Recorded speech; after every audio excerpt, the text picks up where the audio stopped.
የእግዚአብሔር ጠላት ከመሆኑ በፊት ሰይጣን መልአክ ነበር። ሆኖም መደበኛ መልአክ አልነበረም። ፍጹም ከሆነ መለኮታዊ ልብ እግዚአብሔር ያልተለመደ አዲስ ነገር ፈጠረ። የማለዳው ኮከብ ሳጥናኤል። የስሙ ትርጉም ብርሃን ተሸካሚ እንደማለት ነበር። ወደር የለሽ ውበትና አንጸባራቂ ጥበብ የተሰጠው በከበሩ ድንጋዮች ያጌጠና ብርሃን የለበሰ የገነት ድንቅ ሥራ ሆኖ ለመለኮታዊ ግርማ ነጸብራቅ የነበረ በሕዝቅኤል 28 ከ12 እስከ 17 እንደሰፈረው ሳጥናኤል ከፍተኛ ደረጃ ካላቸው ከኪሩቤል መካከል አንዱ ነበር።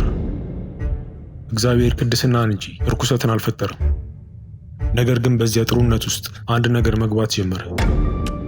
አንድ ሐሳብ ብቅ አለ። በብሩህነት ልብ ውስጥ ሹክሹክታ፣ ኩራት።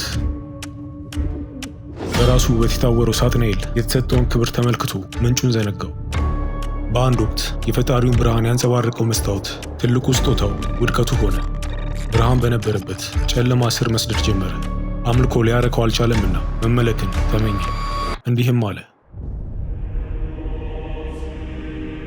ከፍ እላለሁ፣ ከእግዚአብሔርም እስተካከላለሁ፣ ዙፋኔንም ከከዋክብት በላይ አኖራለሁ።